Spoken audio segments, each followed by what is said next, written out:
Okay, so for the single camera, the first thing is that we would have to do some pre-processing. Using that pre-processing, we would be able to extract and identify whether that particular element exists or not. In this case, I've done a very simple boundary of that. Once we have the pixel boundaries, if we can superimpose and extract, let's say, boundaries of elements that have similar properties, then we would be able to make a judgment that that particular element exists.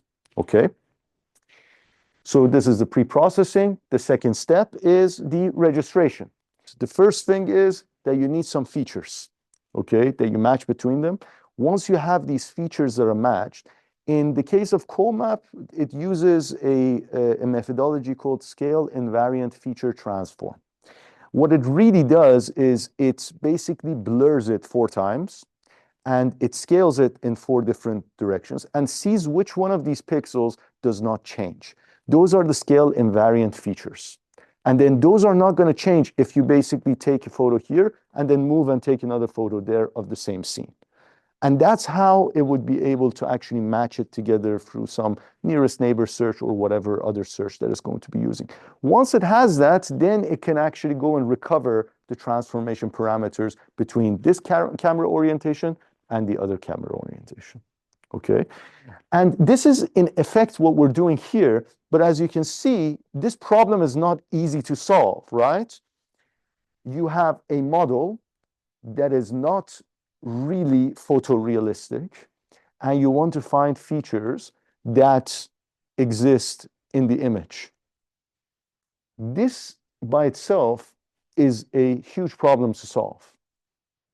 How do you register the model and an image together? Could you make it more realistic? Yes.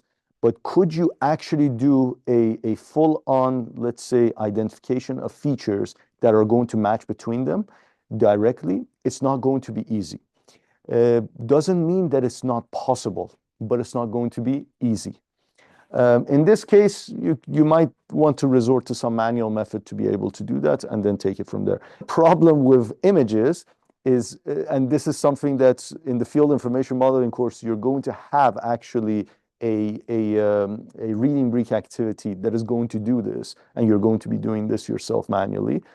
In that particular course, you're going to observe that if you do not have a good geometry of point correspondences or pixel correspondences between 2 images, you cannot register these together well.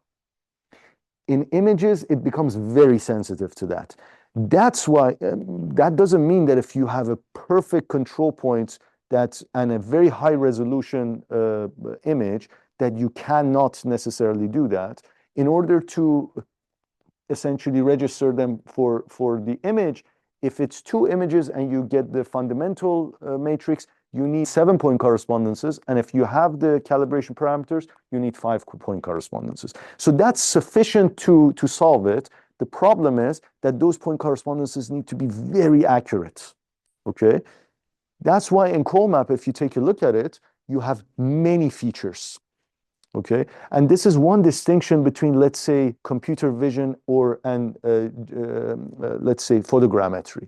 In photogrammetry or precision metrology, they usually looked at these control points in very distinct locations, knowing the locations, and then using that basically to be able to register them together. You don't need many of these or many more of these to increase the redundancy. But in the computer vision problem, you get all of these features, this could be thousands of features, and then you match it together.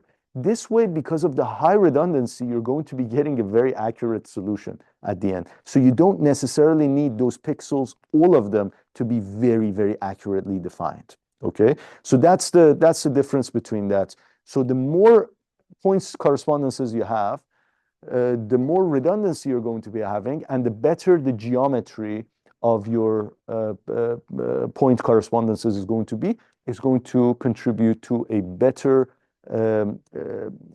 recovery of these transformation parameters, which is the registration between the 2 cameras. Does that answer your question? Yes. So this isn't simple to solve, doesn't mean that it's not solvable, and hopefully one of you guys is going to be solving these sometime soon as well. But still, this requires that registration. And then if you have some boundaries, you then here need to also do some, let's say, deep learning based method to extract, in this case, beams. Once you have that from the image, you can do a superimposition, and then you would be able to see if that particular boundary and that beam does exist in that particular pixel, or how many or what percentage of those pixels actually exist or is covered, and then make a decision based on that. Okay. What is the problem formulation? You have an image in a random location and the model elemental classification with an image from somewhere similar, doesn't necessarily need to be exactly the same, but somewhere similar. And then point correspondences between them. And then using that, essentially, the first problem is, how do you register them? That was the problem that we just defined and talked about, yeah? The second problem is, how do you detect the correspondences? You can solve these two, you have the solution to it, and you can automate this process.